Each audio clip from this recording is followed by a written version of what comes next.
अपने आत्मा परमात्मा आकर बताया करते थे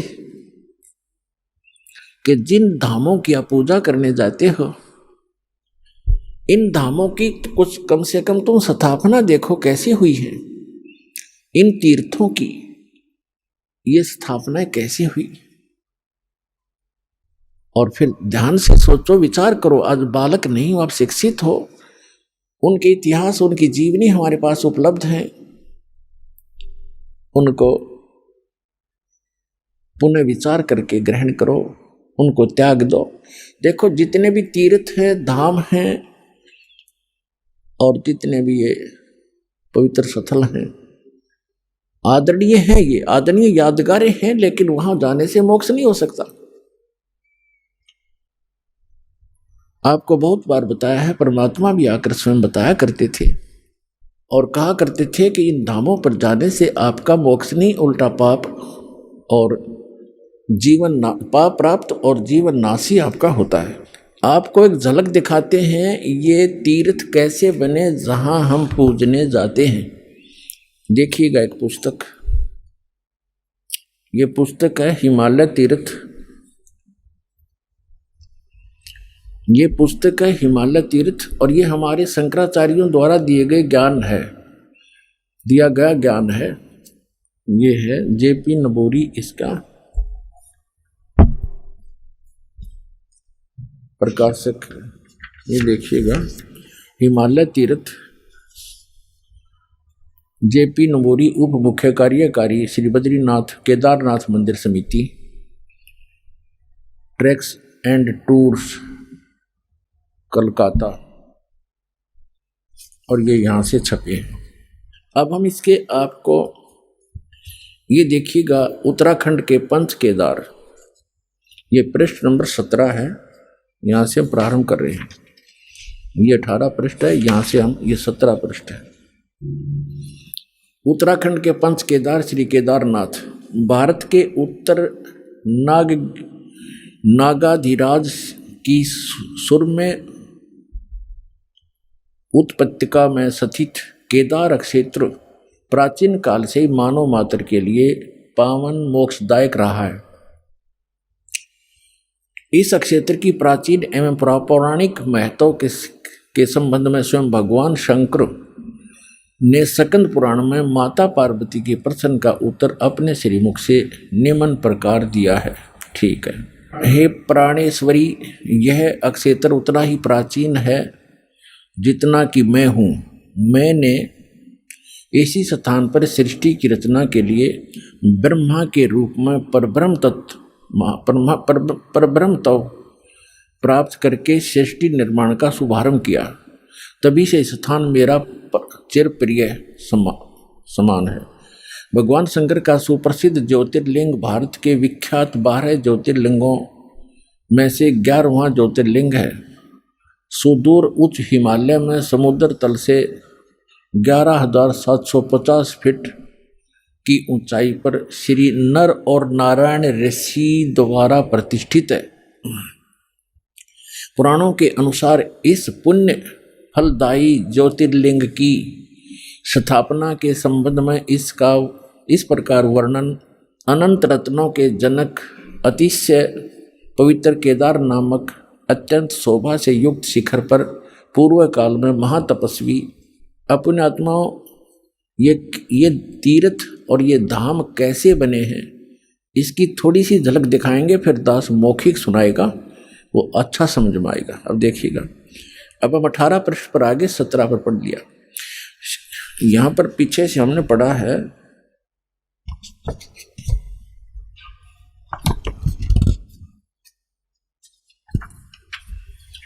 यहाँ से फिर पढ़े। ये है कि पवित्र केदार नामक अत्यंत शोभा से युक्त शिखर पर पूर्व काल में महातपस्वी कौन? ऋषि श्री नर और नारायण ने, ये 2 ऋषि थे, नर और नारायण ने भगवान शिव को प्रसन्न करने के लिए बड़ी कठिन तपस्या की। इस तपस्या से तीनों लोकों में उनकी चर्चा होने लगी, जिसकी सभी लोकों में प्रशंसा होने लगी। फलस्वरूप भगवान शंकर भी नर नारायण की तपस्या से प्रसन्न हुए और उन्होंने प्रत्यक्ष प्रकट होकर ऋषियों को दर्शन दिए। दोनों ऋषियों ने भगवान भोलेनाथ के दर्शन किए। दर्शन से आनंद विभोर होकर स्तुतियों और मंत्रों से उनकी पूजा अर्चना की। भगवान शिव ने अत्यंत प्रसन्न होकर उनसे वर मांगने को कहा। भगवान शंकर की यह बात सुनकर उन दोनों ऋषियों ने देवादिदेव महादेव से प्रार्थना की, यहाँ हे प्रभु, यदि आप प्रसन्न हैं और वर देना चाहते हैं तो अपने इसी स्वरूप में जगत कल्याण एवं हमारी पूजा प्राप्त करने हेतु यहाँ सचित होवें, ताकि जगत का महान उपकार एवं भक्तों के मनोरथ आपके दर्शनों से परिपूर्ण हो। इस प्रकार भगवान शंकर नर नारायण की भक्ति से प्रसन्न होकर वहाँ सचित हुए। देवादिदेव महादेव, यदि आप हम पर प्रसन्न हों तो भक्तों के कल्याण हेतु आप सदा सदा के लिए अपने स्वरूप से इस स्थान पर स्थापित करने की कृपा करें। अपने स्वरूप को यहाँ स्थापित करने की कृपा करें। यहाँ आकर आपका दर्शन पूजन करने वाले मनुष्यों को आपकी अविनाशी भक्ति प्राप्त होगी। ऋषियों की प्रार्थना सुनकर भगवान शिव ने ज्योतिर्लिंग के रूप में वहाँ यह वास करना स्वीकार कर लिया। भगवान शिव से वर मांगते हुए नर और नारायण ऋषियों ने इस ज्योतिर्लिंग और इस पवित्र स्थान के विषय में जो कुछ कहा है वह अक्षर से सत्य है। इस ज्योतिर्लिंग के दर्शन पूजन तथा यहाँ स्नान आदि करने से भक्तों के लौकिक फलों की प्राप्ति के साथ साथ अचल शिव भक्ति और साथ ही मोक्ष की प्राप्ति भी सहज हो जाती है। हिमालय में केदार नामक पर्वत शिखर पर प्रतिष्ठित होने के कारण इस ज्योतिर्लिंग को श्री केदारेश्वर ज्योतिर्लिंग के नाम से जाना जाता है। केदार शब्द का शाब्दिक अर्थ है ऐसे स्थान से होता जहाँ दलदल एवं अति मात्रा में पानी हो। केदार क्षेत्र में यही स्थिति है, क्योंकि भगवान शंकर जलधारा प्रिय हैं। नर और नारायण ऋषियों के पश्चात अन्य ऋषि मुनियों व भक्तों द्वारा यह ज्योतिर्लिंग पूजित रहा। तत्पश्चात महाभारत काल में पांडवों द्वारा गोत्र हत्या अर्थात महाभारत युद्ध में अपने भाई बंधुओं आदि की हत्या के पाप से मुक्त हेतु यहाँ पर देवादिदेव महादेव की आराधना की गई। इसी प्रसंग में पुराण में एक कथा आती है। अपने आत्मा पहले ये निष्कर्ष बताते हैं, थोड़ा उसके आगे और शेष आपके पढ़ के सुनाऊंगा, क्योंकि वर्तमान में एक बहुत दुर्दांत घटना घटी है जिससे आत्मा रो रही है, दुखी है, क्योंकि वो भी हमारे एक तरफ भटक रहे थे। परमात्मा के लिए वहां गए और वहां उनको क्या मिला सर्वविदित है, कहने की आवश्यकता नहीं। अब क्या बता रहे हैं कि नर और नारायण नाम के दो ऋषि वहां तपस्या करा करते उस दलदल में। केदार माने दलदल, और उनकी तपस्या से प्रसन्न होकर भगवान शिव आगे। तो पुण्यात्माओं, भगवान शिव कौन आगे? इस काल के जाल को कबीर भगवान ने आके समझाया है कि ये काल जो है, जैसे इसने गीता अध्याय नंबर 4 के श्लोक नंबर 5 और 9 में कहा कि अर्जुन, मेरे और तेरे बहुत जन्म हो लिए, तू नहीं जानता मैं जानता हूं, मेरे जन्म और कर्म अलौकिक हैं। और गीता अध्याय नंबर 7 के श्लोक नंबर 24 और 25 में इसने बताया है कि मैंने एक प्रतिज्ञा कर रखी है, मैं अपनी योग माया से छुपा रहता हूं, कभी भी किसी के सामने अपने वास्तविक रूप में स्पष्ट नहीं होता। मैं कभी किसी के सामने अपने वास्तविक रूप में नहीं आता। तो ये क्या करता है, जैसे कोई ऋषि साधना करता है, उसको किसी को विष्णु रूप में दर्शन दे देता है अपने पुत्र विष्णु के रूप में, तो वो ऋषि विष्णु का उपासक बन जाता है, उसी का अनाउंसमेंट करने लग जाता है, उसी का ज्ञान प्रचार करता है कि सर्वेश्वर है, महेश्वर है, सबकी स्थिति पालन और संहार करने वाला यही है। और कोई ऋषि साधना, कोई भक्त साधना कर रहा है तो किसी को ब्रह्मा जी के रूप में दर्शन दे देता है, तो वो कहता है कि ये ब्रह्मा जी हमारे सामने रहते हैं देवता, यही भगवान है, सर्वशक्तिमान है। मैंने समाधि दशा में इसके दर्शन किए, ये छुपाई है अपने आप को। इससे उन ब्रह्मा जी और विष्णु जी को भ्रम हो जाता है कि हम ही सचमुच भगवान है। इसी कारण से शिव पुराण में प्रकरण आता है, विद्वेश्वर संहिता के अंदर। एक बार ब्रह्मा जी गए विष्णु जी के पास और ब्रह्मा जी कहने लगे कि पुत्र तू मेरा खड़ा होकर सम्मान क्यों नहीं करता, मैं तेरा पिताया हूँ, मैं तेरा जनक हूँ, सारी सृष्टि का उत्पत्ति करता हूँ। विष्णु जी लेटे लेटे कहते हैं कि आजा बेटा बैठ जा, तू मेरा पुत्र है, तू मेरी नाभि कमल से उत्पन्न हुआ, मैं ही सर्वशक्तिमान हूँ, मैं सबका रचने वाला हूँ। इस बात पर दोनों लड़ पड़े। फिर ये काल आ गया वहाँ पर शिव रूप धारण करके इन दोनों के बीच में एक लिंग खड़ा कर दिया, तेजों में स्तंभ। ये लड़ना भूल गए, ऊपर ऊपर नीचे ढूंढने लगे। फिर खुद आके प्रकट हुआ शिव रूप में। फिर इनको ज्ञान बताने लगा, क्या पुत्रो तुमने अपने आप को ईश मान लिया, तो यू आर नॉट गॉड, तुम भगवान नहीं हो।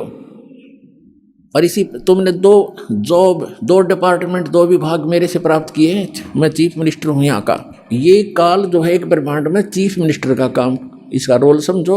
और अन्य ब्रह्मा विष्णु महेश एक एक विभागीय मंत्री है, रजोगुण विभाग के ब्रह्मा जी और सतोगुण विभाग के विष्णु जी। यानी रजोगुण से जो क्रिया हो रही है, जिसको हम उत्पत्ति कहते हैं, ये उत्पत्ति करता नहीं है, ये तो उत्पत्ति करवाता है। संतान उत्पत्ति हम उसके प्रभाव से करते हैं।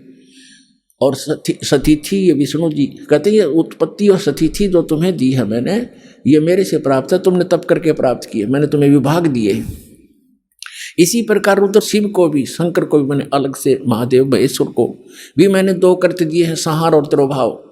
और बोलने वाला 5वां ये काल है, ये कभी अपने वास्तविक रूप में नहीं आता, ऐसे कभी विष्णु के रूप में, कभी शिव के रूप में, कभी ब्रह्मा जी के रूप में आता है। तो इसके जाल को समझने के लिए परमात्मा ने कथा सुनाई अपनी प्यारी आत्मा धर्मदास जी को, जो धर्मदास जी ने कबीर सागर में लिपिबद्ध की। कि परमात्मा ने कहा कि ये गलतियां करके आत्मा यहाँ आ गई इस काल के साथ, इसके 21 ब्रह्मांड वाले विमान में बैठ के, और इसने यहाँ इनको इतना दुखी कर दिया। फिर ये चिल्लाने लगी, हे भगवान हमें सुख दे, हे भगवान हमें सुख दे। हम हाहाकार मच गई। तब परमात्मा कहते मैं आया, अपने पुत्र जोगजीत का रूप बना करके मैं वहां आके खड़ा होगा जहां तपस्या के ऊपर 1 लाख मानव शरीरधारी प्राणियों को ये नित्य खाता है, आहार करता है।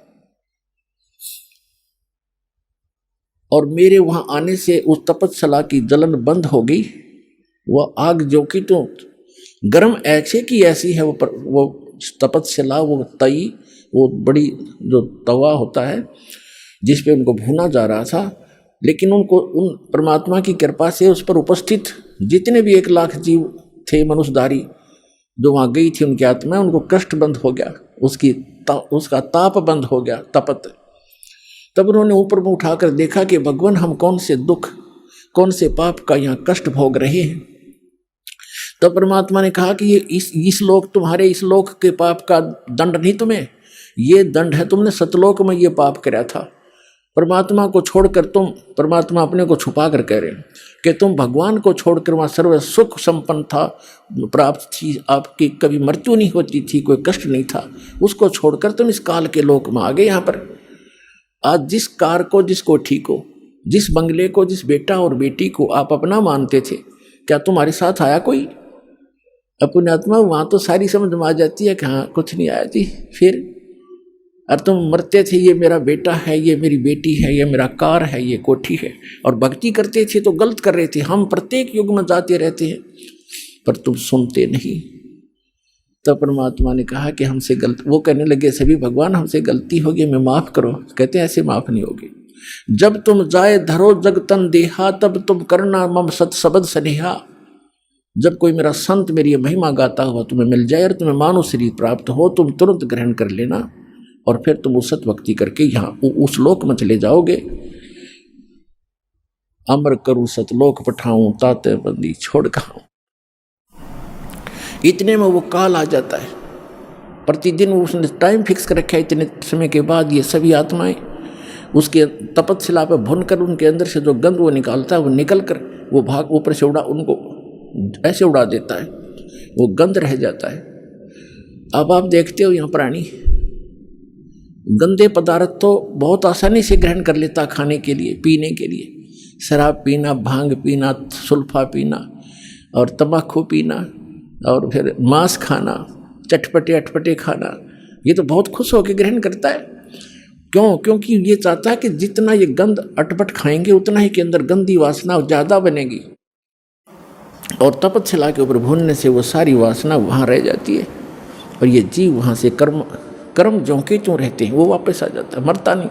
फिर अपने कर्मानुसार 84 लाख योनियों में किसी भी स्वरूप उसके कर्मानुसार वो जाए, उस योनि में वो चला जाता है। तो उसी समय वो काल आ जाता है, और काल ने देखा अपने बड़े भाई जोगजीत को, जिसने वहाँ से, जिस रूप में परमात्मा ने सतलोक से उसको निकाला था।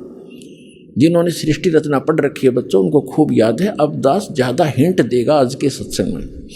सृष्टि रचना कभी आपको बताएंगे, और आपको सीडी वगैरह बनाकर भी दे रखी है, वो भी देख सकते हैं। और उसने सोचा, काल ने, इस ज्योत स्वरूपी निरंजन सरपुरुष ने के मन में आई कि जोगजीत कैसे आ गया, ये कोई परम पिता का कोई संदेश लेकर आया है, पहले इसे वो संदेश जानता हूँ, क्या आज्ञा लेकर आया है ये भगवान की, और फिर आज इसको कूटूंगा, पिटाई करूंगा इसको मारूंगा, खूब कूटूंगा, क्योंकि इसने मुझे वहाँ से मार कर निकाला था, मुझे जबरदस्ती निकाला था सतलोक से। तो मुझे परमात्मा बताते हैं कि धर्मदास, मुझे देखकर काल भयंकर हो गया, और पहले मुझसे कहा कि पहले जोगजीत कोई आज्ञा है भगवान की, परमात्मा की, पिता की, वह मुझे बता, और फिर जोगजीत तुझे छोड़ दूं नहीं गाज, तूने मुझे वह मार कर निकाला था। तब परमेश्वर जो जोगजीत रूप में वहां उपस्थित थे, विराजमान थे, खड़े थे, विद्वान थे, परमेश्वर ने कहा, धर्मदास, मैंने उनसे कहा, परमात्मा बता रहे हैं, धर्मदास जी लिख रहे हैं कि मैंने उससे कहा कि सुन ले आदेश परमपिता का, कि ये भोली आत्मा तेरे साथ आ गई थी, इन्होंने तो गलती की सो की, पर तूने इनका कैसा सांग निकाल रखा है, कैसे कैर ढा रहा है इनके ऊपर, तू कोई गधा बना दिया, कोई गधी बनाई, कोई कुत्ता, कोई कुतिया, किसी का बेटा मर गया, किसी की बेटी मार रहा है, हाहाकार मचा रखे। तो इसने कहा कि पिताजी ने मुझे श्राप दिया था, और जिस श्राप अनुसार मुझे भूख लगती है तो मैं तो इनको खाऊंगा, बनाऊंगा, पैदा भी करूंगा। परमात्मा ने कहा कि चल, इन्हें गलती कर दी तो खा भी रहा है, सारे काम कर रहा है, फिर इनके किसी का हाथ काटे, किसी की टांग कटे, कोई अंधा, कोई कैंसर से पीड़ित, ये जुल्म क्यों कर रहा था इनके ऊपर। तब इसने कहा कि मैं तो सत्य का राज करता हूँ, मैंने परमात्मा को वचन दे रखे हैं, और जैसे कर्म जो करेगा वैसे भोगेगा, मुझे इसमें कोई लेना देना नहीं है। पुण्य आत्माओं, यहाँ की इस सारी व्यवस्था ऐसी है इस काल के लोक में। एक तरफ तो सरकार शराब के ठेके, फीम के ठेके, भांग के ठेके खोलती है, और फिर शराब पीकर कोई इधर उधर जाता है उसको अंदर कर देता है, तो शराब पी कर गलत गतिविधि की, और शराब पी कर रामायण बचेगा, वो भांग पी कर रामायण पढ़ेगा, गलत गतिविधि करेगा वो। तो इसने ऐसा कर रखा है कि मैं तो सत्य का राज करता हूँ, जो जैसे कर्म करेगा वैसा ही फल देता हूँ। अब ये इतनी बकवादों का की आविष्कार करवा दिया, तो फिर ये भोली आत्मा तो गलतियां करेंगे ही करेंगे, तो कहते भोग लेंगे। हम इसके बच्चे नहीं हैं, हम इसके बच्चे होते तो ऐसा दुख देता ही है। आज केदारनाथ के ऊपर 20,000 आदमियों को मार देता अपने बच्चों को। ये हम इसके बालक नहीं हैं, हम इसकी प्रजा नहीं है, हम उस परमात्मा की प्रजा है, सतपुरुष के बच्चे हैं, और हम अपनी गलती से इसकी कैद में फंस गए हैं। यहाँ से निकालने का एक तरीका है, हम स्वेच्छा से आए हैं, स्वेच्छा से ही वापस जाएंगे। जब हमारी यहाँ के लोक से, दुखों से इतना मन हट जाएगा, और वहाँ के सुख से हम इतने प्रभावित और प्रेरित हो जाएंगे, और फिर सब भक्ति करेंगे, तब हम वहाँ जा पाएंगे। इसलिए आपको सारा ज्ञान प्रमाण दिखाए जा रहे हैं, ताकि आपका यहाँ से मन हटे और भक्ति पर डटे, और फिर वहाँ चलेंगे हम। तब इसने कहा, परमात्मा ने कहा जोगजीत रूप में कि मैं नीचे जाऊँगा, परमात्मा ने भेजा हूँ, और वहाँ जाकर तेरे सारे जाल को समझाऊँगा, और सबको परमात्मा की महिमा बताऊंगा। आपने सारे परमात्मा की जो सतपुरुष है, जो वास्तव में भगवान है, यथार्थ स्थान है, उसका तो नामो निशान मिटा दिया, तू स्वयं भगवान बन बैठे यहाँ का। और सबको बताऊंगा, और एक ऐसा गुप्त मंत्र दिया है मेरे को, वो मंत्र उनको दूंगा, सतनाम और सारनाम। और फिर उसने कहा, उसे आग तो अंदर से जल गया वो सारा, ये तो नाश करेगा मेरे बड़े बड़ाए काम का। फिर उसने कहा, काल ने कहा कि एक काम करना। हाँ, और जब उसने ये बात सुनी तो एकदम भयंकर होगा, कहने लगा तू मेरा बाग उजाड़ने जा रहा है, तू मेरा नाश करने जा रहा है, तुझे अभी खत्म कर दूंगा, तुझे तो जाके दिखाना नीचे। परमात्मा ने कहा कि ऐसा सुनकर काल भयंकर होगा मेरे ऊपर। और धर्मदास ऐसे अटैक किया उसने मेरे को, बिल्कुल खत्म करने के लिए दौड़ के आया। और मैंने सतनाम का सुमन कर दिया, नाम का सुमन शुरू कर दिया। इस नाम के अंदर धर्मदास ऐसी प्रबल शक्ति है, इसके सामने कोई भी देव, कोई यक्ष, कोई भी यहाँ का काल तक भी नहीं ठहर सकता। मेरे पास ऐसा मंत्र है। पुण्यात्माओं, ये परमात्मा धर्मदास जी के माध्यम से, और धर्मदास जी को तथा हम सभी को सतर्क करना चाहते हैं कि कभी भी आपके ऊपर कोई भी आपदा आती है किसी भी प्रकार की, तो नाम का सिमरन अवश्य करना कुछ देर। फिर जो टेंशन है वो है, लेकिन समन एक बार कर लेना, आप देखना फिर उसका प्रतिफल कैसा होगा। तो कहते हैं मैंने समन शुरू किया और काल ऐसे गिर गया जमीन के ऊपर, ऐसे गिर गया उस पृथ्वी पर जहां वो रहता है वहां पर, जैसे पक्षी की पंख कट जाते हैं और पड़ा पड़ा तड़फ रहा होता है। तो वो समझ गया। उसमें वैसे तो काफ़ी विस्तार लिखा है, बाकी हम थोड़ा बताएंगे जितना आवश्यक है, क्योंकि हमने समझना इस ज्ञान को। बाकी ज्ञान है, समाधान बिना काम बनेगा नहीं, समाधान ज़्यादा महत्वपूर्ण है। उसमें तो बहुत कुछ कहा है कि वो इतना भयभीत हो गया कि वहाँ से भाग के पाताल में जाके छुप गया। फिर मैं वहीं पहुँचा और उसको पकड़ के ले आके चल वहीं पर, वहीं बैठा के फिर वो उसने मेरे पैर पकड़ लिए। जब ताकत से पार नहीं बसाई, नहीं उसका बस चला, तो मेरे चरण पकड़ लिए, बुरी तरह रोने लगा और कहने लगा मैं तो आपको पिता के समान मानता हूँ, छोटे तो गलती किया करते हैं, बड़े क्षमा करते हैं, मुझे माफ कर दो। रोआ बुरी तरह। परमात्मा बोले कि मैंने कहा कि चल ठीक है माफ कर दिया, ऐसे नहीं, आप वचनबद्ध हो जाओ। परमात्मा बोले क्या वचनबद्ध हो जाऊं?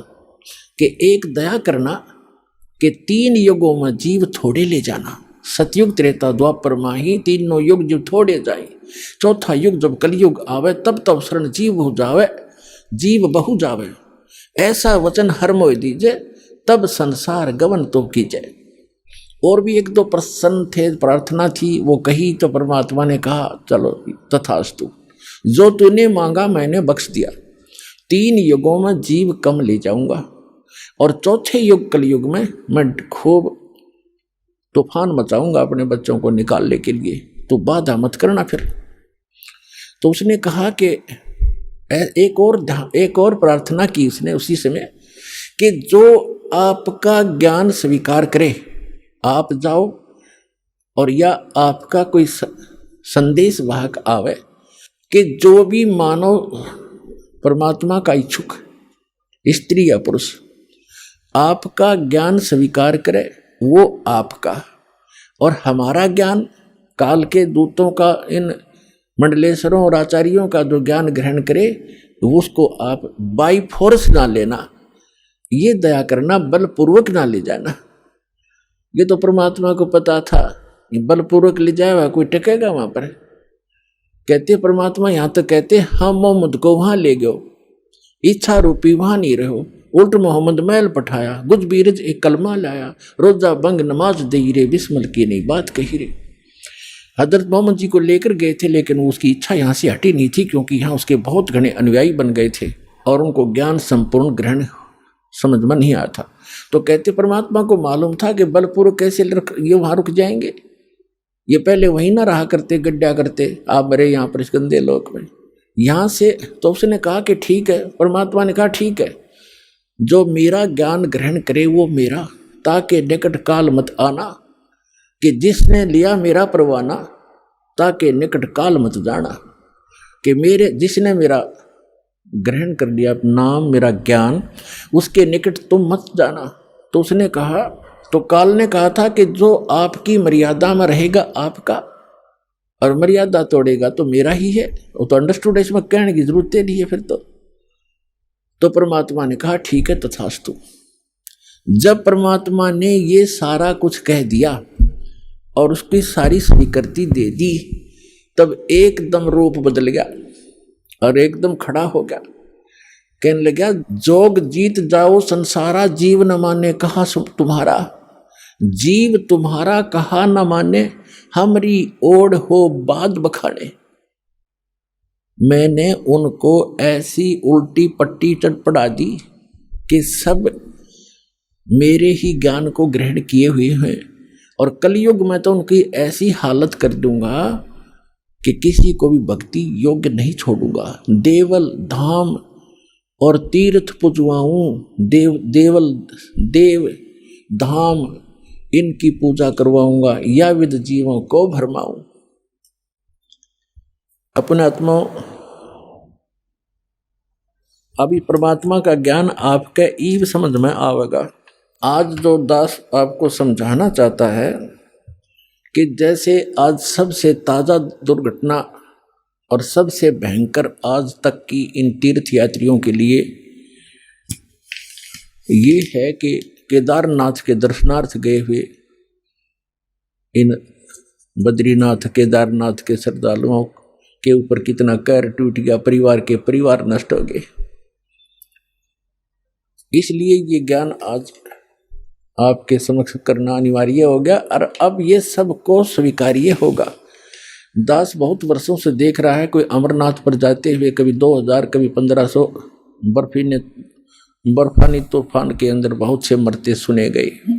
एक बार हरिद्वार के अंदर वो नीलकंठ के जो मंदिर है उसके ऊपर एक पर्वत पहाड़ का टुकड़ा टूट के गिर गया, वहाँ सारे मारे गए, वो नीलकंठ भी टूट गया। फिर वो टुकड़ा पत्थर का टुकड़ा जो भारी पहाड़ था, पत्थर बहुत भारी, उस रास्ते में लुढ़कना शुरू हो गया, जिससे यात्री ऊपर चढ़ रहे थे ऐसे ऐसे, और उधर से वो लुढ़कना शुरू हो गया, पीस दिए वहां से लेकर नीचे तक।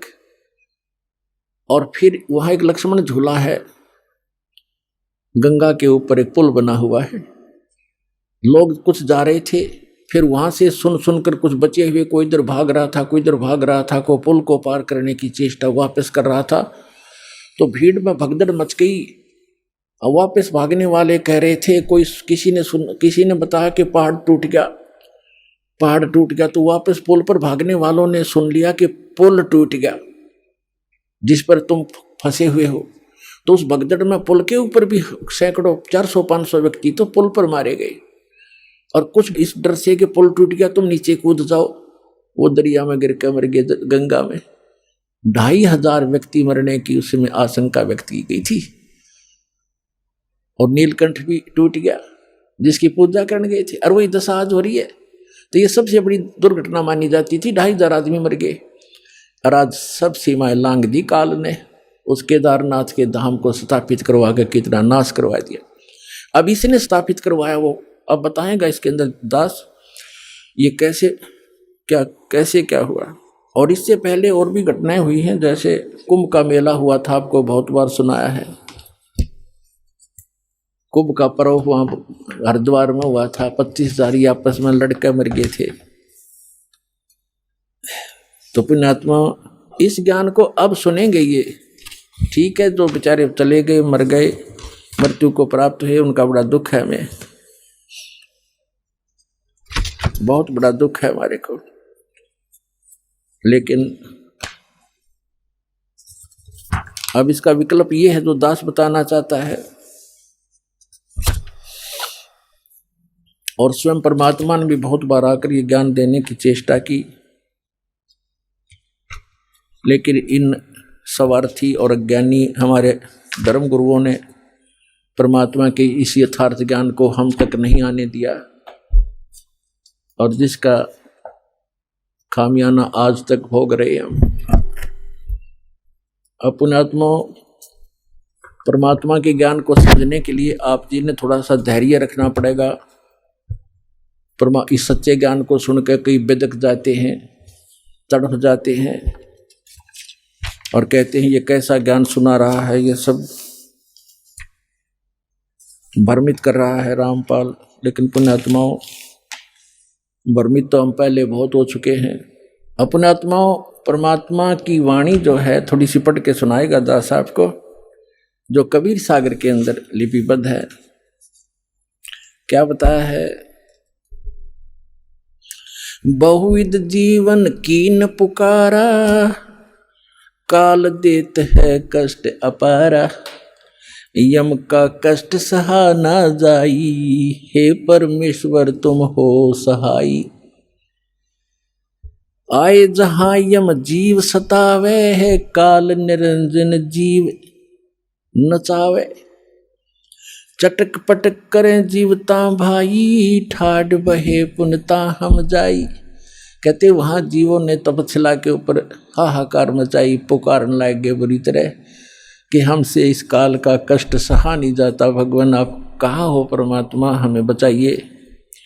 तब चटक मटक करें जीवता भाई, वो तपशिला पर जैसे बड़बूजा बुगड़े बुनता है, खील बुनता है, चावलों की पटक पटक होते हैं, वहां जीव ऐसे चटक पटक होकर के उनके अंदर से वासना निकालता है।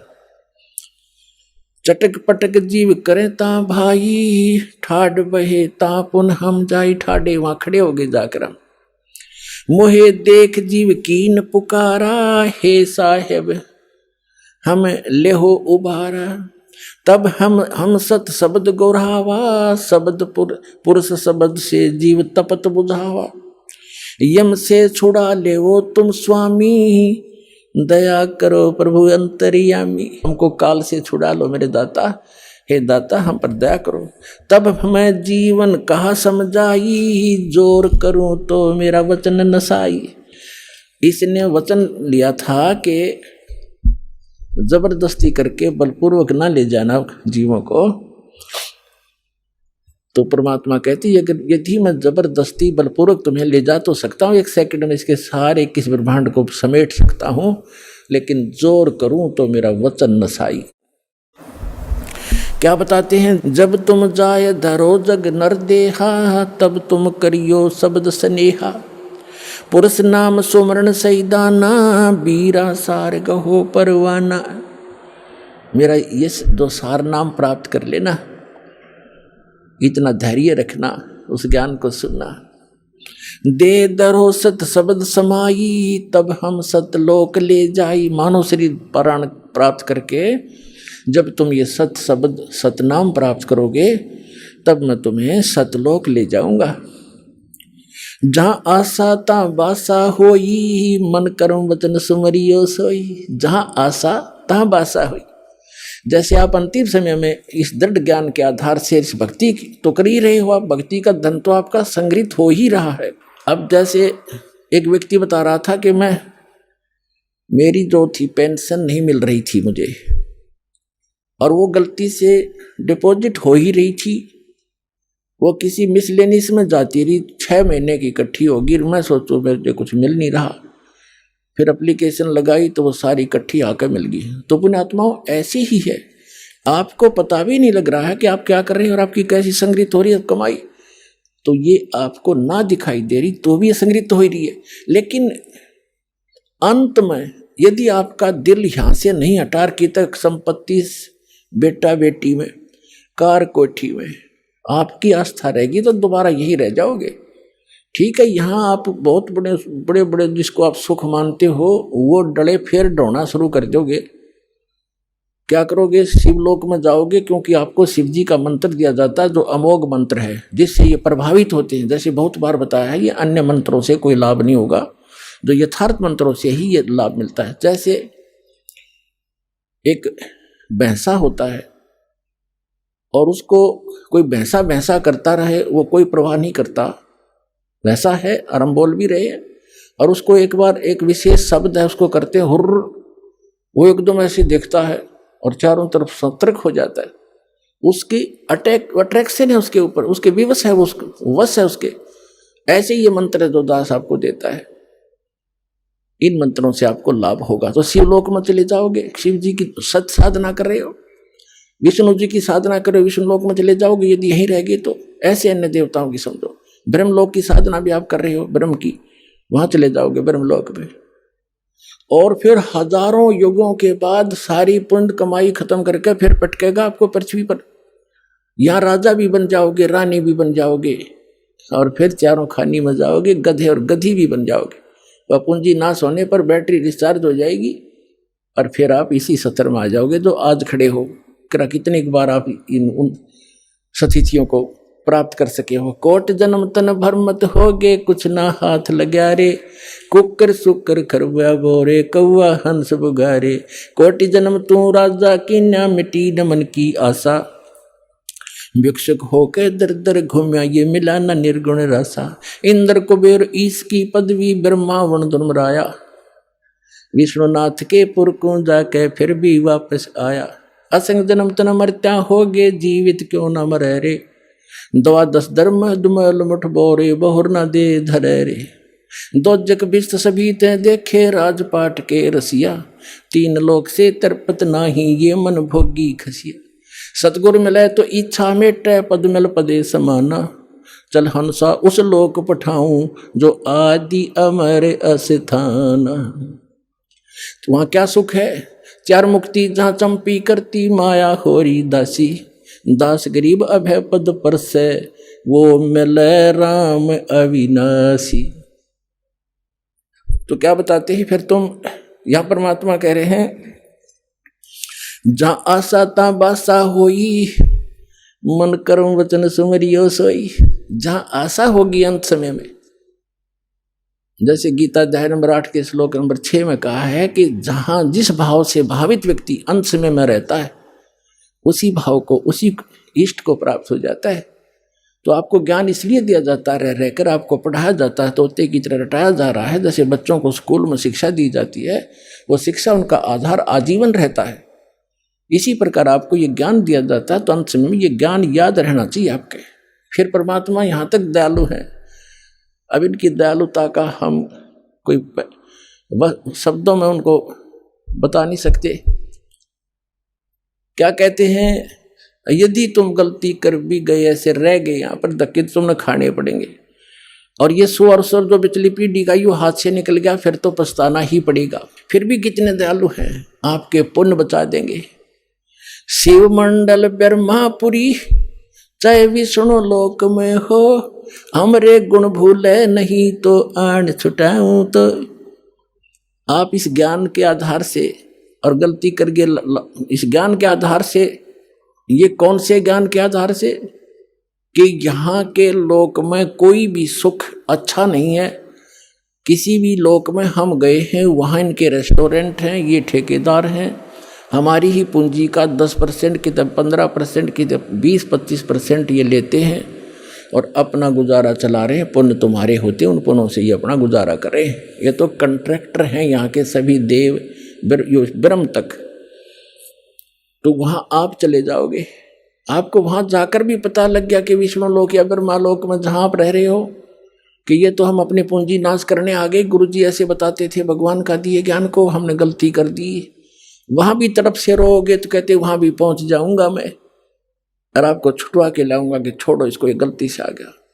लेकिन ये मोक्ष समय हाथ से निकल गया होगा, ये निकल चुका होगा। लेकिन इस दौरान कोई गलती बन गई तो दयालु आपको फिर पुनः यहाँ जन्म दे देगा, वो तो अलग बात है। लेकिन फिर बढ़ा दिया समय, और वो जन्म मनमाना हो जाए नाइजीरिया में, और वहाँ का बन जाए राष्ट्रपति, क्यों पुण्य खूब कर ही रहे हो या भक्ति सत कर रहे हो आप। और वहाँ भगवान फिर समझाने की चेष्टा करेगा आपको। वहाँ कौन समझा, राष्ट्रपति प्रधानमंत्री को समझा के देखो, यो ज्ञान उनके पास टाइम ही नहीं है। तो पुण्यात्माओं, काल के बहुत भयंकर जाल है काल का, इसको समझना पड़ेगा, अपने सतर्क रहना पड़ेगा। तो यहाँ क्या बताते हैं, जहाँ आशा ता बासा होई, मन कर्म वचन सुमरियो सोई। उन जीवों को बता रहे भगवान, कह जीव सुन पुरुष पुराना, नर देह धरो बिसरो नहीं ज्ञान। अब वहां तन्यो कहें जी, हमने देख लिया, सारा जाल समझ में आ गया। हे पुराना पुरुष, आदि परमेश्वर, हे सनातन परमात्मा, हे असली भगवान, हे रियल गॉड। वो जीव तपस्या पर बैठे बैठे जो भगवान की दया से उनकी तपत बंद होगी, जलन नहीं रही, उनको पीड़ा नहीं हो रही थी, जब बोल रहे हैं कि अब के चले गए ना मनुष्य जीवन पा गया, तो यो ज्ञान भूलेंगे नहीं हम। और काल पहला काम यही करे, यहाँ से सबसे पहले ज्ञान बुलाता, तू कौन था, कहाँ से आया था, खत्म कर देता है तीनों गुणों के प्रभाव से। सुखदेव ऋषि को ये ज्ञान था, उसने 12 वर्ष तक गर्भ से बाहर नहीं आके जाते बिजली गिरती, हम बुद्धि भ्रष्ट हो जाती है इन तीनों गुणों के प्रभाव से। तब इसने तीनों देवताओं ने, ब्रह्मा विष्णु महेश ने जाकर इसे कहा था, व्यास की पत्नी की गर्भ में था, ये कहा था ऋषि बाहर आ जा भाई, 12-12 वर्ष बहनें माताएं बच्चों को पेट में रखेंगी तो वो दुखी हो जाएंगी, हमारी व्यवस्था चेंज ना करे तो। तब इसने कहा था कि मैं तब आऊँगा जब तुम अपनी माया रोक लोगे। तो ये कहने लगे हम ज़्यादा समय तक इसको रोक नहीं सकते, हमारा शरीर फट जाएगा, हम इतनी देर रोक सकते, इतनी देर। तो उन्होंने बोला तुम इतनी देर ही रोक लो। कहते तीनों देवा थम्बी माया, गर्भ उधर से बाहर आया, तुरंत 1 सेकंड के अंदर बाहर आ गया, सेकंड के भी कुछ हिंस में। तो कहने का भाव ये है कि उस समय आया ये जिसमें उन्होंने अपनी थोड़ी सी, इतने से ज्यादा ये रोक नहीं पाते, और फिर उसको सचेत रहा कि भक्ति करनी चाहिए, मनुष्य जीवन बार बार नहीं मिलता। अपने पिताजी को भी दर्शन भी नहीं दिए ना उसके करे, व्यास जी के पुत्र के व्यास टेरा। और तो कहता है एक लेवा एक देवा दूतम, वेद व्यास जी ने कहा बेटा तेरा तो दिखा दे, तेरा 12 वर्ष तक इंतजार की कि बेटा होगा दर्शन करो। तब इसने कहा था कि एक लेवा एक देवा दूतम को किसी का पिता नहीं पूतम, रण संबंध जुड़ा एक ठाठा अंश में से 12 बार। ऋषि जी ना जाने कितनी बार मैं तेरा बाप हो लिया, ना जाने कितनी बार तू मेरा बाप हो लिया, ये तो भयंकर समस्या है, इसका समाधान करूंगा। अब कहते हैं गुरु बिन काहु न पाया ज्ञाना, जो थोथा बुछड़े मूड किसाना, गुरु बिन वेद पढ़े जो प्राणी, समझे न सार रहे अज्ञानी। अब प्रेरणा पाके निकल भी गया, काल की जाल जो कितने भयंकर हैं, आगे मन में आ गया मेरे से समर्थ कोई है नहीं, आकाश में उड़ गया मैं। फिर इसकी दुर्गति कर रखी थी, फिर परमात्मा ने दया बख्शी, इसकी सद्बुद्धि लाई ठिकाने कि गुरु बना, राजा जनक जी से उपदेश लिया, और फिर तब थोड़ा बहुत राहत मिली जो इसी लोक की थी। और सतलोक की तो बात ही छोड़ दो, वो तो अब समय आया है जो दास पर रजा करिए, आपके ऊपर मेहर की, आपका जन्म मनुष्य का है, स्त्री या पुरुष का। अब इसका लाभ उठाओ पुण्यात्मा।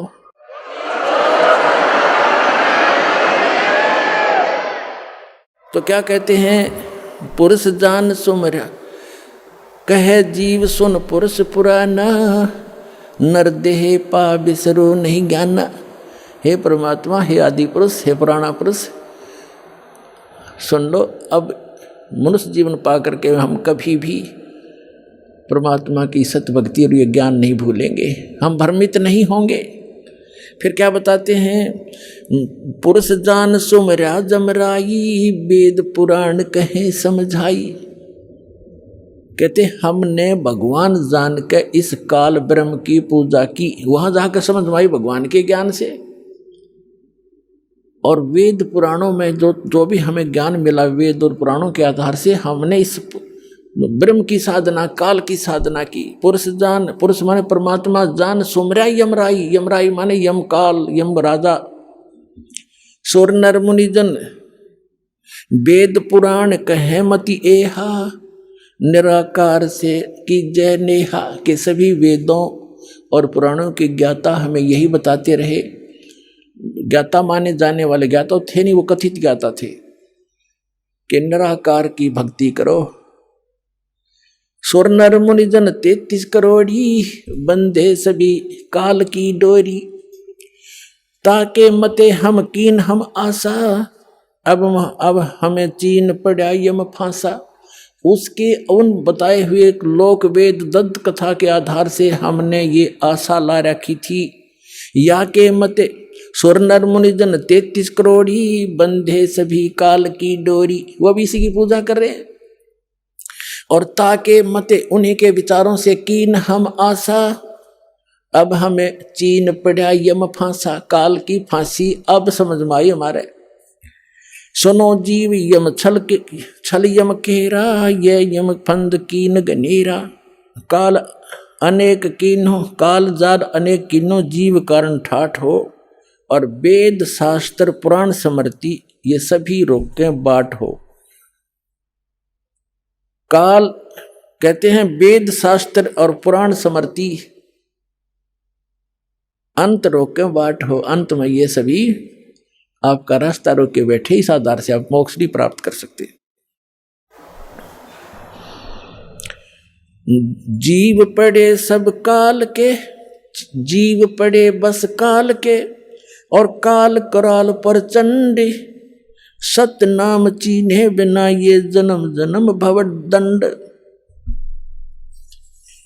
आगे फिर क्या बताते हैं, धर्मदास पूछो जो मोही, युग युग कथा कहूँ मैं तो ही, जब ही पुरुष आज्ञा की ना, जीवन काज पृथ्वी पग दीना, यही प्रमाण तभी कर परिणाम तभी पग धारा, पहुँचे जाए धर्म दरबारा, प्रथम चले जीव के काजा, पुरुष प्रताप शीश पर साजा। अपने आप को छुपाकर भगवान कह रहे हैं कि धर्मदास मैं परमात्मा की आज्ञा पाकर के यहाँ आया, आवत देख मिले धर्म अन्यायी, ये काल अन्यायी मुझे आता देखकर मिला, तिन पुनः हमसे राड बढ़ाई, इसने मेरे साथ झगड़ा ठाना जब मैं यहां आ रहा था, मोकू देख काल डिग आवा, मेरे निकट आ गया, और महाक्रोध बोले अतुरावा, क्रोधित होकर और मेरे से ऐसे बोला, जोग जीत यहां क्यों आयो, सो तुम हमको वचन सुनाओ, कि तुम हमको मारन आए, पुरुष वचन सो मोहे सुनाओ, कि तुम हमको मारन आयो, जो पुरुष वचन हो मोहे सुनाओ। तो परमात्मा का कोई वचन आदेश लेकर आया मुझे बताओ, या तुम मुझे मारने आया है कि यहां से भी निकालने आया है मुझको। कबीर परमात्मा कहते हैं, तासो किन सुनो अन्यायी, जीव काज में जाऊं संसार सिधाई, जीवन के तुम बहुत भुलावा, बार बार जीवों को सतावा, पुरुष भेद तुम गुप्त कर रखा, अपनी महिमा प्रगट बाखा। कहते तुमने पुरुष यानी परमात्मा का भेद तो कति गुप्त कर दिया और अपने आप को भगवान सिद्ध कर लिया। तपतशिला पर जीव जराऊ, जार बार निज स्वाद कराऊ। इस तपतशिला पर जीवों को जलाता है, इनको जला और फूंक कर अपना स्वाद करता है। तुम अस कष्ट जीवन के दीना, ताते पुरुष मोय आज्ञा दीना, जीव चिताय लोक ले जाऊं, काल कष्ट से जीव बचाऊं।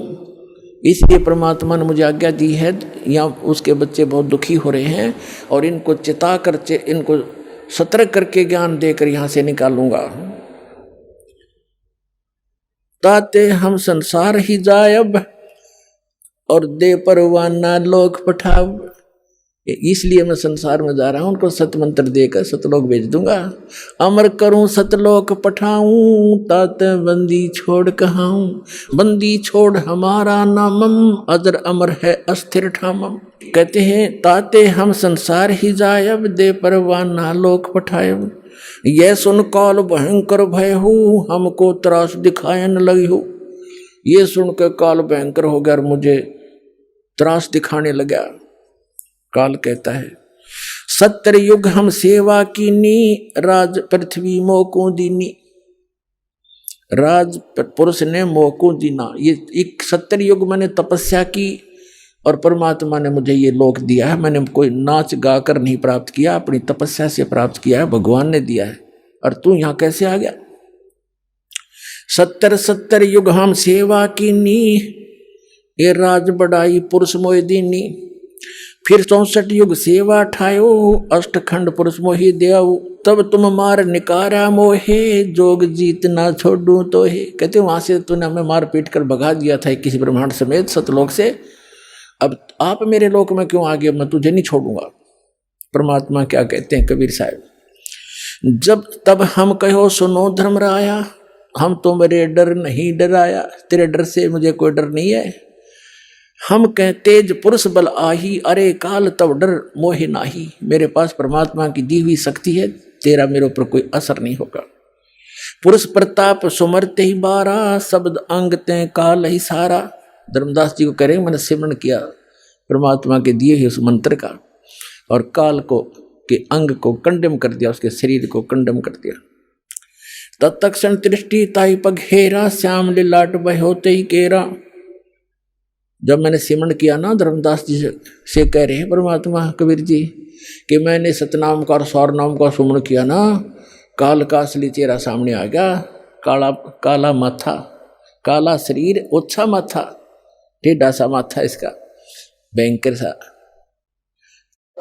कैसे तत्क्षण दृष्टिता पर हेरा, श्याम लिलाट बहोती केरा। पंख घात जैसे होए पखेरू, ऐसे काल मही पर हेरू। जैसे पक्षी की पंख कट जाती हैं, ऐसे वो काल पृथ्वी के ऊपर गिर गया। और करे क्रोध कुछ नहीं बसाई, तब पुन परे चरण अंतर आई। मेरे ऊपर बड़ा बड़ा क्रोध कर रहा है, जैसे पक्षी की पंख कट जाते हैं, फिर मेरे चरणों को आके पकड़ लिया। कहे निरंजन सुनो हो ज्ञानी, करो विनती तो हे सो। जान बंधु विरोध कीनो, घाट बही अब मोहे सो।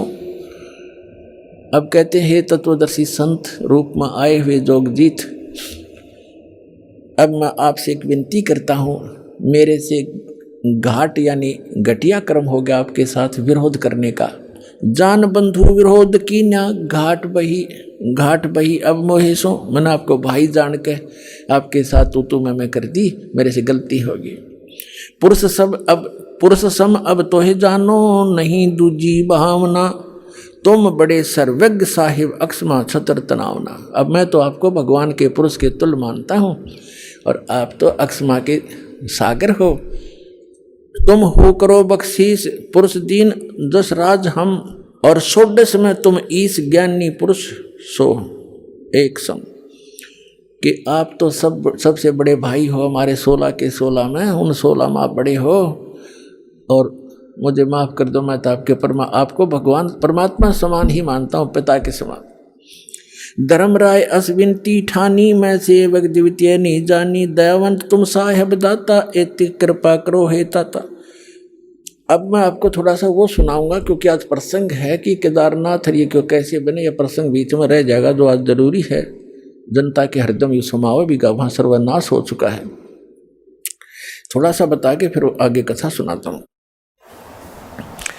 कहते हैं फिर काल ने क्या कहा, सतयुग त्रेता द्वापर माही, तीनों युग जीव थोड़े जाई। चौथा युग जब कल युग आवे, तब तो शरण जीव बहु जावे। ऐसा वचन हर मोह दीजे, तब संसार गमन तुम कीजे। कबीर साहब परमात्मा कहते हैं, बिनती तोर लीनी मैं जानी, मोह क्यों ठगे काल अभिमानी। जस बिनती तुम मोह संग कीनी, सो हम बख्श मैं तो हे दीनी। चौथा युग जब कल युग आवे, तब हम अपना अंश पठावें। चौथा युग जब कलयुग होगा, कहते हैं वहां अपना अंश भेजेंगे। ये दास भेज रखा पुणात्मा, आज ये याद रख लियो, जब थोड़ी सी भी समझ में आ जाती।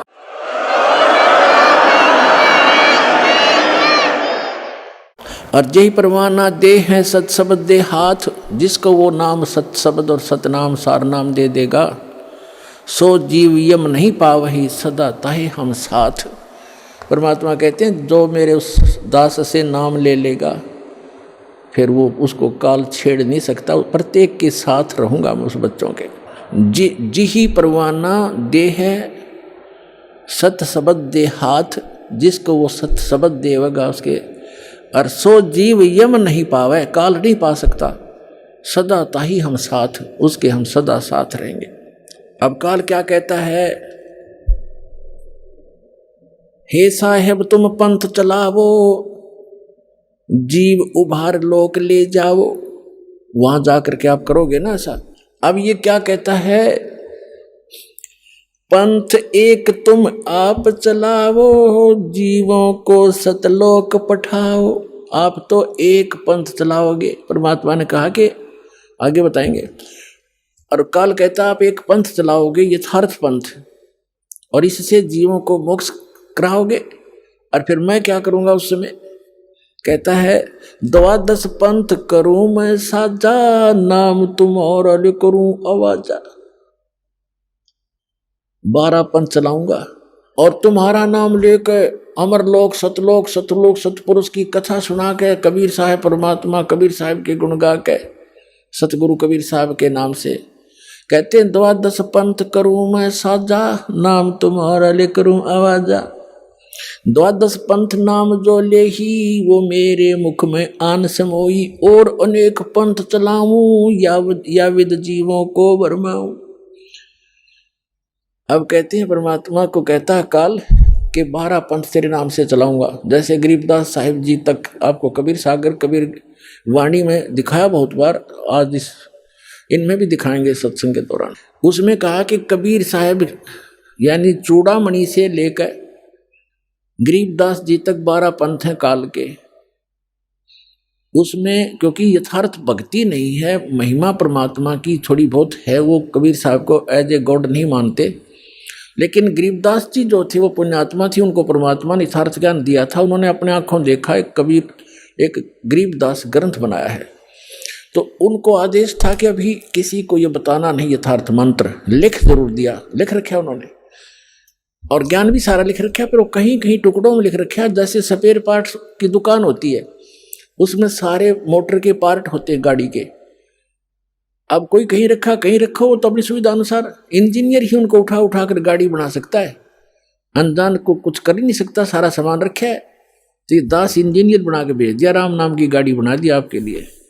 इन सदग्रंथों रूपी जेन्युइन जनरल स्टोर से इन पार्ट्स को उठा उठा के वो वास्तविक गाड़ी जो बनती है राम नाम की, वो बना दिया आपके लिए।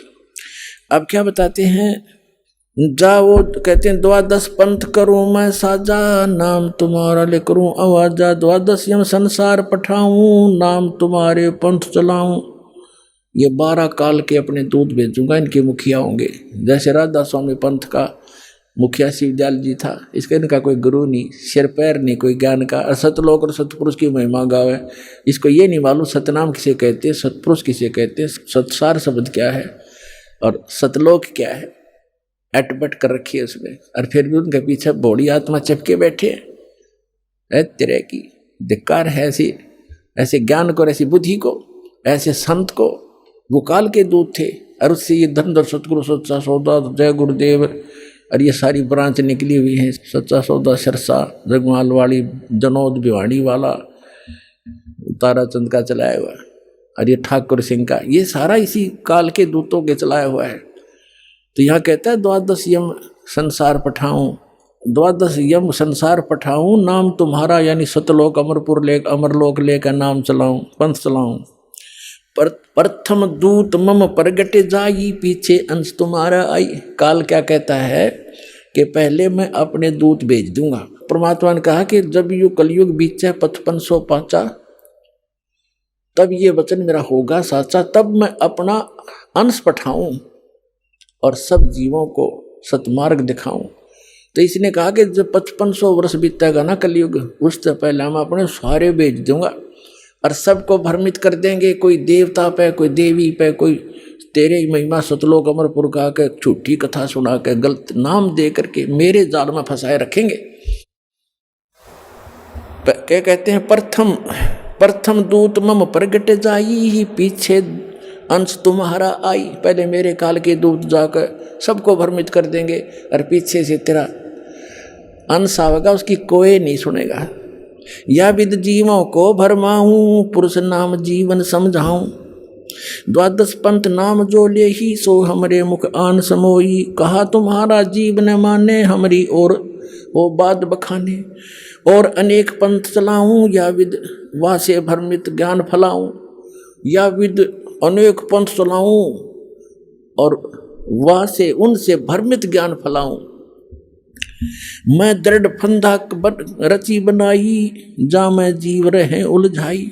देवल देव पाषाण पुजाई, ओए होए, देवल मंदिर और देवी देवता और पाषाण माने पत्थर की पूजा कराऊं।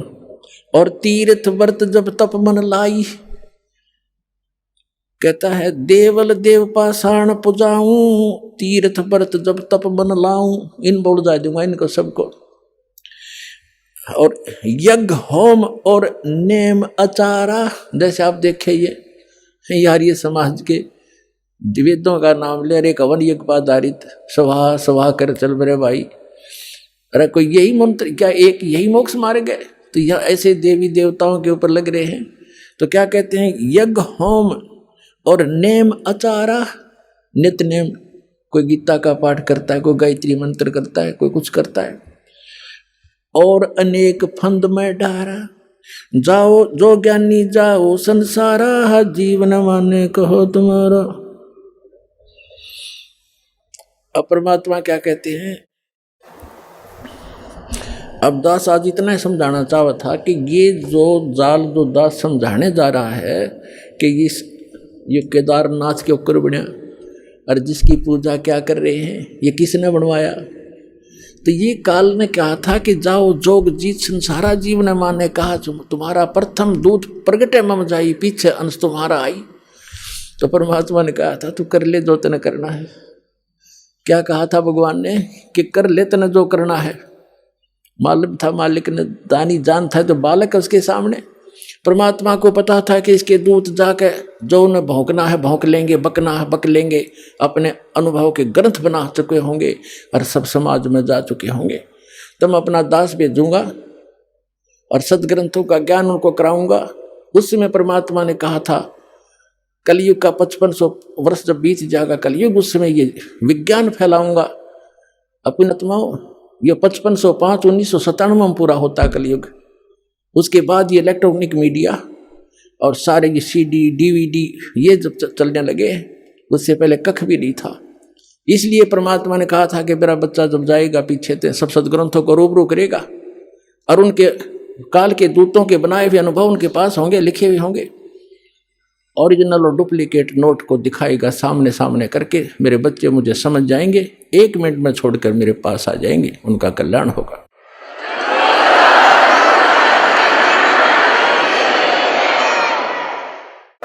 अब इसने क्या जुल्म कर रखा है, जैसे दास ने बताया और आपने इतिहास पढ़ा भी, हिमालय तीर्थ नामक पुस्तक में आचार्यों शंकराचार्यों द्वारा रची हुई है, केदारनाथ के द्वारा, उस सोसाइटी समिति के द्वारा प्रकाशित है, लिखी हुई है।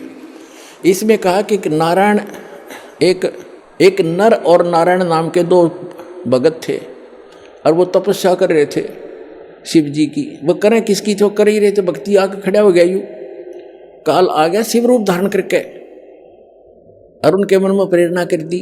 उन्हें जो मांगा वही बता दिया। वहाँ एक पत्थर का लिंग खड़ा कर दिया, अगले पूज लियो इसने बता।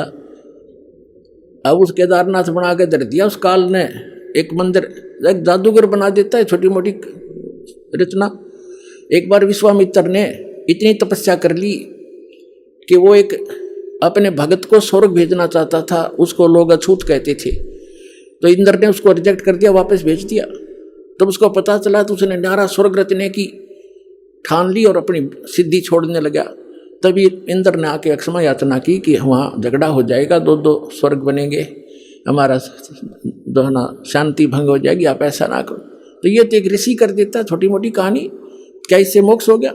एक पत्थर का टुकड़ा स्थापित कर दिया लिंग और उसको कह दिया तुम इसमें पूजने जाइयो। ये काल का जाल है और यह आज आपके सामने भी हो रहा है। उसके बाद क्या हुआ, आगे कथा सुनाते हैं। ये कैसे छल करता है जीव के साथ। ये तो केदारनाथ की स्थापना आपने सुन ली कि नर और नारायण नाम के 2 ऋषि भक्ति करें थे। यू आकर खड़ा हो गया काल के मांगो क्या मांगते हो। उन्होंने क्या मांगा कि आप यहीं रहियो। पत्थर का एक, तो उसने पत्थर का लिंग बना दिया, किसी ने पूज लियो और वो खिस गया। अब हमारे जो मत था उस पत्थर में, पूजने जाओ उसको। अब आगे एक और अजब कहानी आपको सुनाते हैं हिमालय तीर्थ के अंदर, देखिएगा। ये है हिमालय तीर्थ, वो पुस्तक जो हिमालय तीर्थ है ये। और केदारनाथ की रचना ये कहाँ से छपी है, ये आपको पहले ये देखिएगा कहाँ छपी है, ये देखिएगा।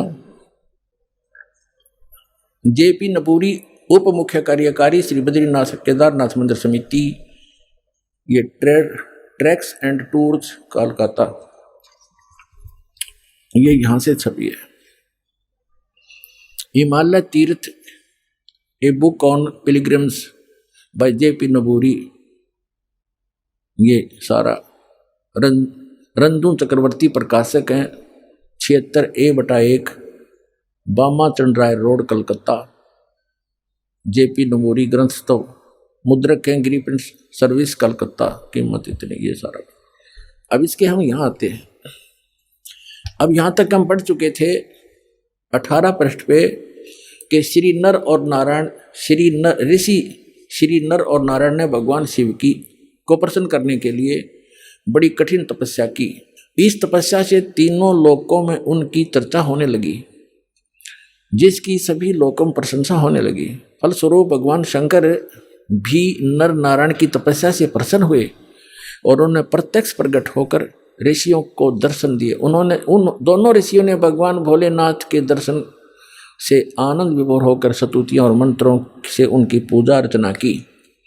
भगवान शिव ने अत्यंत प्रसन्न होकर उनसे वर मांगने को कहा, तो भगवान शंकर की यह बात सुनकर उन दोनों ऋषियों ने देवादिदेव महादेव से प्रार्थना की, हे प्रभु यदि आप प्रसन्न हैं और वर देना चाहते हैं तो अपने इसी स्वरूप में जगत कल्याण एवं हमारी पूजा प्राप्त करने हेतु यहाँ स्थित होवें, ताकि जगत का महान उपकार एवं भक्तों को मनोरथ आपके दर्शनों से परिपूर्ण हो। इस प्रकार भगवान शंकर नर नारायण की भक्ति से प्रसन्न होकर वहाँ स्थित हुए। बताओ, अब कहते देवादिदेव महादेव भी यदि आप हम पर प्रसन्न हो तो भक्तों के कल्याण हेतु आप सदा सदा के लिए अपने स्वरूप को इस स्थान पर स्थापित करने की कृपा करें। यहाँ आकर आपका दर्शन पूजन करने वाले मनुष्यों को आपकी अविनाशी भक्ति प्राप्त होगी। ऋषियों की प्रार्थना सुनकर भगवान शिव ने ज्योतिर्लिंग के रूप में वहाँ वास करना स्वीकार किया। भगवान शिव से वर मांगते हुए नर और नारायण ऋषियों ने इस ज्योतिर्लिंग और इस पवित्र स्थान के विषय में जो कुछ कहा हुआ है अक्सर से सत्य है। इस ज्योतिर्लिंग के दर्शन पूजन तथा या स्नान दान करने से भक्तों, अब हम 19 पृष्ठ पर आगे हिमालय तीर्थ के लौकिक फलों की प्राप्ति के साथ साथ अचल शिव भक्ति और साथ ही मोक्ष की प्राप्ति भी सहज हो जाती है। हिमालय में केदार नामक पर्वत शिखर पर प्रतिष्ठित होने के कारण यह ज्योतिर्लिंग को श्री केदारेश्वर ज्योतिर्लिंग के नाम से जाना जाता है। केदार शब्द का शाब्दिक अर्थ ऐसे स्थान से होता है जहाँ दलदल एवं अति मात्रा में पानी हो। अब केदार क्षेत्र में यही स्थिति है, क्योंकि भगवान शंकर जलधारा प्रिय हैं। नर और नारायण ऋषियों के पश्चात अन्य ऋषि मुनि व भक्तों द्वारा यह ज्योतिर्लिंग पूजित रहा। तत्पश्चात महाभारत काल में पांडव गोत्र हत्या अर्थात महाभारत युद्ध में अपने भाई बंधुओं आदि की हत्या के पाप से मुक्ति हेतु यहाँ पर देवादिदेव महादेव की आराधना की द्वारा की गई। अपने आत्मा थोड़ा सा लिंक सुनाता हूँ। अब ये काल क्या करता है,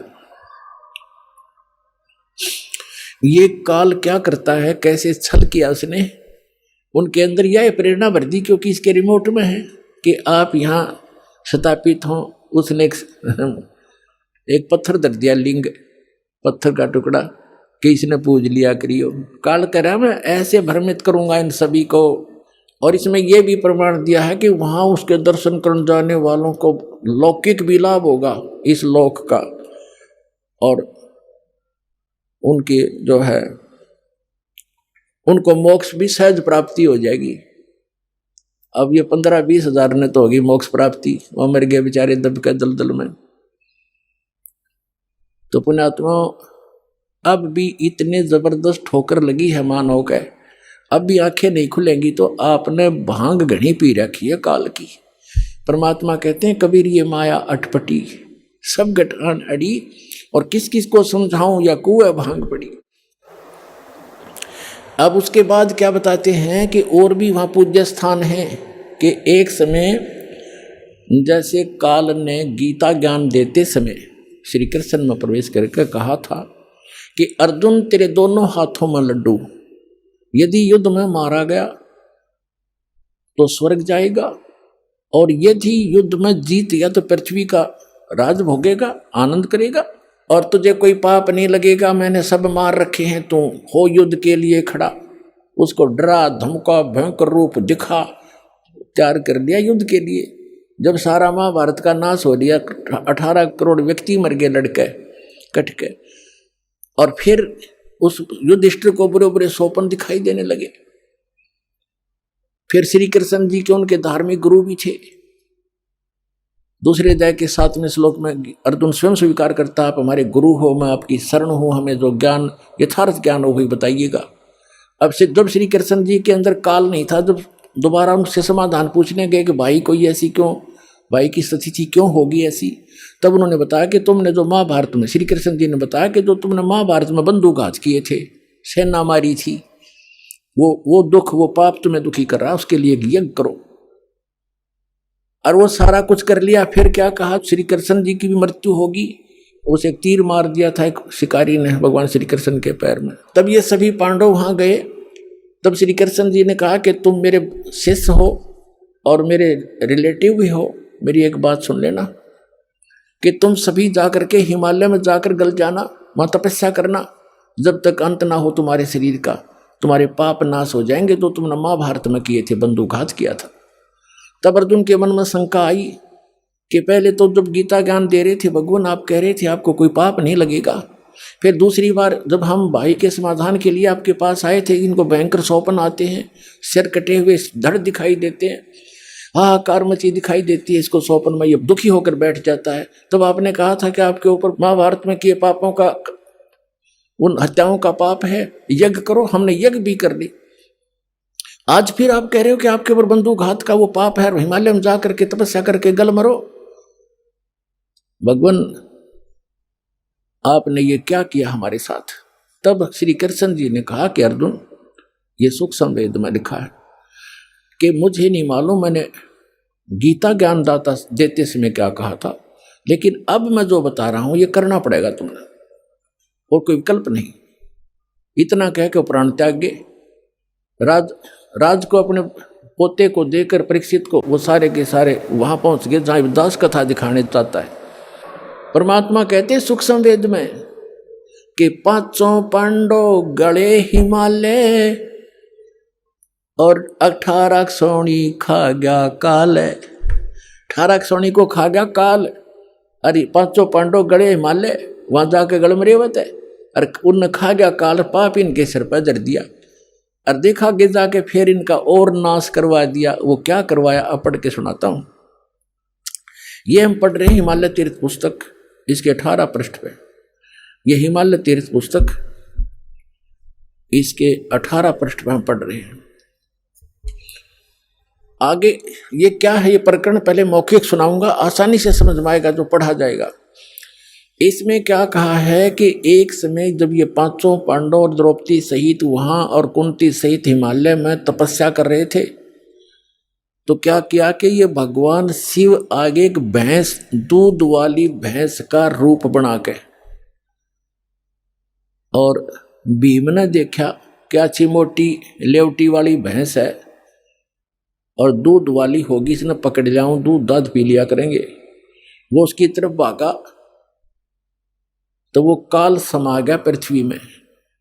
समाते समाते उसका बैक पोर्शन रह गया, पिछला हिस्सा, कहते बली महाबली भीम ने पकड़ लिया नो चक्कस जबरदस्त, और गाड़ दिए पंजे, बोला वही रुक गया वो, फिर वो पत्थर का बन गया। आकाशवाणी हुई कि इसकी पूजा किया करो। बता, भैंस के टट्टी पेशाब के पोर्शन की पूजा ला दिए फिर वह। तरह के अब दिखाता हूं आपको। ये देखिएगा, ये हिमालय तीर्थ पुस्तक हम पढ़ रहे हैं और यहाँ हम 18 पृष्ठ 19 पृष्ठ पर आ गए। अब इसके हिमालय तीर्थ और 19 पृष्ठ पे हम यहाँ पढ़ते पढ़ते आ चुके थे। नर और नारायण ऋषि, यहाँ क्या लिखा है, इस ज्योतिर्लिंग के दर्शन पूजन तथा यहाँ स्नान दान करने से भक्तों के लौकिक फलों की प्राप्ति होती है। लौकिक फलों की प्राप्ति के साथ साथ जो अचल शिव भक्ति और साथ ही मोक्ष की प्राप्ति भी सहज हो जाती है। जैसे आई भोगी 15,000 20,000 जैसे टीवी पर आ रहा था, वह व्यक्ति वहाँ केदारनाथ मंदिर के आसपास मर गए, उसके हजारों तो उसके मंदिर के अंदर ही मर गए और उसके परिसर में मंदिर का पता नहीं, एक वो शिवलिंग खड़ा है नो के बस उसको छू कर पानी उतर गया। तो शिवलिंग तो बच गया, बाकी सारे मर गए जो पुजारी थे। अब यहाँ देखिएगा तो क्या कहते हैं कि वहाँ जाने वालों को मोक्ष भी सहज में प्राप्त हो जाता है और लौकिक सुख भी होते। फिर गीता के ज्ञान देने की क्या आवश्यकता थी, गीता पढ़ने की क्या आवश्यकता थी, फिर वेदों की क्या आवश्यकता थी। अगर वहाँ ऐसे जाने से मोक्ष हो जाता है तो बहुत आसान। नहीं तो ये भ्रमित, ये फैलाया हुआ जाल है काल का। इसने पहले कहा था कि ऐसे भरमा दूंगा देवल देव और पाषाण पुजाऊं, या विद जीवों को भरमाऊं। जाओ जोग जीत संसारा जीव न माने, कहा तुम्हारा जीव तुम्हारा कहा न माने। और हमारी ओढ़ हो बात बखाने, हमारे संज्ञान के आधार से वो एडवोकेट बन जाएंगे, वकील बनेंगे मेरे, और तुम्हारे साथ विवाद किया करेंगे, तुम झूठ बोलते हो। तो परमात्मा ने कहा था एक बार वो टाइम आन दे मेरा, और बिजली पिड्डी की जो ठीक मन रखी है उसने ठीक ना आने दे, फिर देखूंगा तेरे सारे ज्ञान और तेरे सारे समाधान फेल कर दूंगा, अपने बच्चों को अपना ज्ञान समझाऊंगा। अब जो दास आपको समझाना चाहता है, अब आगे इसमें एक और क्या पूज्य है वहां पर वो दिखाता हूं। ये देखिएगा, हिमालय तीर्थ 19 पृष्ठ पे हम पुस्तक पे आ गए हैं। ये क्या बताते हैं, इसी प्रसंग में पुराणों में एक कथा आती है, हम यहां फिर से पढ़ते हैं। तत्पश्चात महाभारत काल में पांडवों द्वारा गोत्र हत्या अर्थात महाभारत युद्ध में अपने भाई बंधुओं आदि की हत्या के पाप से मुक्ति हेतु यहाँ पर देवादिदेव महादेव की आराधना की पांडवों द्वारा की गई। इसी प्रसंग में पुराणों में एक कथा आती है। भगवान वेदव्यास जी की आज्ञा से पांडव केदार क्षेत्र में आए। भगवान महिष यानी भैंस का रूप धारण करके केदार अंचल में घूमन फिरन लग गए, विचरण करने लगे। भीम ने भगवान शिव को मायावी महिष के रूप में पहचान लिया। अब ये तो लेखक की अपनी चतुरता है, उसने तन्नो देखा था कि अच्छा मोटा लेवा है और दूध बढ़िया देगी, इसने पकड़ लिया भाग के, वो गया था भैंस पकड़न और वो बन गया उसके सिर का दर्द। ये देखो, भीम ने भगवान शिव को मायावी महिष भैंस के रूप में पहचान लिया। वे ऐसा जानकर भगवान शिव महिष रूप में पृथ्वी में समा ही रहे थे कि महाबली भीम ने दौड़कर उनका पिछला भाग पकड़ लिया। पांडवों की भक्ति से एवं विश्वास को देखकर भगवान शिव ने उन्हें साक्षात दर्शन दिए। आ गया काल प्रकट हो गया फिर। और गोत्र हत्या गुरु हत्या पाप के फलस्वरूप प्रायश्चित के रूप में भीम द्वारा पकड़े गए पृष्ठभाग की पूजा अर्चना का आदेश देकर वहाँ से अंतर्ध्यान हो गए। पृष्ठभाग ने शिला रूप धारण किया, पत्थर बन गई। फिर वो पिछला भाग जो पांडवों द्वारा पूजित हुआ वह तब से आज तक पूजित है। पुण्यात्मा देखो, अब ये है वो एक केदारोन्मत यो भी है जो भैंस की पिछला टट्टी पेशाब का पोर्शन बाकी रह गया, वो पत्थर बन गया और काल आ गया शिव रूप धारण करके और कहा कि इसने पूजा करियो थारे सारे पाप कट जाएंगे। ये कट गए पाप, वहाँ हो गया नाश। ऐसा दुख हो रहा है दास को। अब ये केदार कैसे बने थोड़ा ये दिखाते हैं, देखिएगा। आज तक पूजित है भीम द्वारा पकड़े गए पृष्ठ भाग को पूजा अर्चना का आदेश देकर वही अंतर्ध्यान हो गए। पृष्ठ भाग उस भैंस का पिछला हिस्सा टट्टी पेशाब का पोर्शन ने शिलारूप धारण कर किया, जो पांडवों द्वारा पूजित हुआ और वह तब से आज तक पूजित है। महिष का अग्र भाग नेपाल में जाकर प्रकट हुआ, जो पशुपति नाम के नाथ के नाम से विख्यात हुआ। अब बताओ, अब नेपाल में भी ये कल कर गया काम, अगला हिस्सा मुंह वहाँ दिखा दिया, कहते वहाँ निकल कर प्रकट हो गया और वहाँ कह दिया भाई वो ऐसे पांडवों को मिलो। उन्होंने फिर बताया कि यहाँ ऐसे समाये थे और नेपाल में निकले वहाँ जाकर, वो शर वहाँ पत्थर हो गया। अब वहाँ एक मंदिर बन गया पशुपति नाथ का, वहाँ लाग गया पूजा कर। कोई बात है, काल का फैलाया जाल है सारा। नेपाल के अंदर जो जाते हैं श्रद्धालु पूजने के लिए, ये भी वही काल का जाल है। आगे देखो, वो पशुपति नाथ से विख्यात हुआ नेपाल में।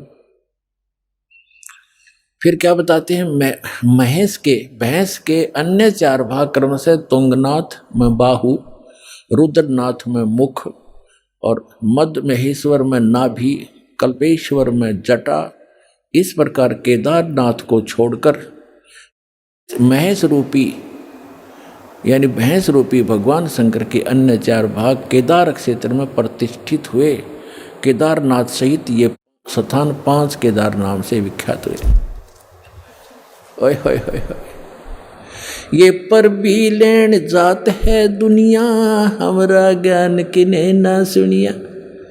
त्विनात्माओं, इस काल के जाल को समझो और इस सतलोक आश्रम बरवाला में आओ और अपना कल्याण करवाओ। इस पृथ्वी पर यदि एकमात्र स्थान है परमात्मा कबीर जी द्वारा चलाया हुआ यथार्थ ज्ञान अपने बच्चों के लिए, इसको पहचानो। और पुण्यात्माओं, उस परमात्मा ने आकर ये ज्ञान दिया था। 600 वर्ष पहले परमात्मा बताया करते थे और क्या कहा करते थे, धर्मदास ये जग बोरा ना, कोई न जाने पद निर्वाण। ये पूरा विश्व भ्रमित है और किसी को भी मोक्ष मार्ग का ज्ञान नहीं। यही कारण मैं कथा पसारा, जग से कोई एक राम नियारा। यही कथा तुम जग जीव सुनाओ, सब जीवों का भरम नसाओ। अब मैं तुमसे कहूं चिताई, तेरे देवन की उत्पत्ति भाई। ज्ञानी सुने सो हृदय लगाई, मूर्ख सुने तो गम नहीं पाई। परमात्मा कहता है कि मैं जो कथा तुम्हें सुना रहा हूं तो लिख रहा है, लिखते जाना, सुनते भी रहना। और इस कथा को तू आगे संसार में बताना और सब जीवों के भ्रम का नाश करना। तो पुण्यात्मा, सौभाग्य आपका, आप जी को परमात्मा का ये मार्ग उस समय में मिल रहा है जो परमात्मा ने ये प्रकट करना था। और धन्य है आपके माता पिता जिससे आपका जन्म हुआ। वो माता पिता आपको अपने बच्चों को यहाँ लेकर आते हैं, ये आपके सच्चे माता पिता हैं। और आज जो आप अपने बच्चों को, माता पिता को, भाई बहनों को कितना प्यार करते हो, तो ये प्यार तो आपका रह नहीं सकता यदि उस गलत साधना में लगे रहे। तो इस साधना से आप सत भक्ति करोगे और भले ही आप धीरे धीरे यहाँ से चलते जाओगे, शरीर छोड़ जाओगे, तो सतलोक में पहुँचोगे। वहाँ जाकर के जैसे परिवार आपका यहाँ बन गया, ऐसे धीरे धीरे ऐसे ही वहाँ बन जाएगा। और फिर वो इतने बच्चे प्यारे लगा करेंगे, इससे भी अच्छे लगेंगे। वहाँ इतना सुंदर शरीर होगा, अच्छा व्यवहार होगा, शिष्टाचार न्यारा है, वहाँ कोई किसी चीज़ का भाव नहीं। अब तो कितना ही प्यारा बेटा और बेटी हो, बेटी को तो पिता ब्याह के पढ़ाई करके छोड़ेगा क्योंकि यहाँ का नियम है, फिर अपनी कहाँ हुई। और बेटा कितना ही प्यारा है, जब वो युवा हो जाएगा उसको कहेगा बेटा अपना काम कर। जब वो काम नहीं करेगा तो दुश्मन दिखाई देगा, क्यों कर कभी ना खाता। तो प्यार भी रुड़ता फिर अपना। और 6 महीने बालक बीमार हो जा, 1 वर्ष बेटा बीमार हो जा, बेटी हो जा, माता पिता खुद कहने लग जाते हैं भगवान इसकी माटी संगवा ले, घना दुखी हो गए हो। दुखी तो वो खुद होते हैं पर कहना पड़ता है ना, यूँ घना दुखी हो रहा है। इसी प्रकार माता पिता 6 महीने दुखी हो जा, दरंग मार जाए, टट्टी पेशाब दौड़ना पड़ जाए, तो बेटा बेटी तो जल्दी पुत्र बधूर बेटा तो जल्दी हाथ खड़े कराया करें। तो ये प्यार यहाँ का नकली है भाई, सथाई नहीं है। ठीक है, ममता और ये शिष्टाचार यहाँ भी हमने बनाए रखना पड़ेगा। और इस भक्ति से फिर आपको ऐसे अटैक नहीं होंगे। अधर्म पैरालिसिस भी हमने देखा, यहाँ नाम लेने के बाद कईयों का क्रम अड़ गया, पैरालिसिस हो गया और तीसरे दिन चालन लाग गए। बताओ, वो दुख भी टाल दिया भगवान ने। तो ये ऐसे सुख देगा, आप यहाँ भी सुखी रहोगे और सतलोक में सदा अमर स्थान पाओगे। परमात्मा कहते हैं, गरीबदास जी ने कहा कि सतगुरु आए दया करी, ऐसे दीन दयाले, बंदी छोड़ वृत्तास का जठ रगनी प्रतिपाले। अमर करूं, खुद कहते हैं भगवान, अमर करूं सतलोक ले जाऊं, ताते बंदी छोड़ कहाऊं। बंदी छोड़ हमारा नामम, अदर अमर हमारा अस्थिर ठामम। हमारा अदर अमर स्थान है। ए स्वामी सृष्टा में सृष्टि हमार तीरे, दास गरीब अदर रहूं, अवगत सत कबीर। भजन करो उस रब को, जो दाता है कुल सबे का। उस परमात्मा की भक्ति करो पुण्यात्माओं, और समझा है तो सिर धर पाओ, बहुर नहीं रे ऐसा दाव। बोलो सतगुरुदेव।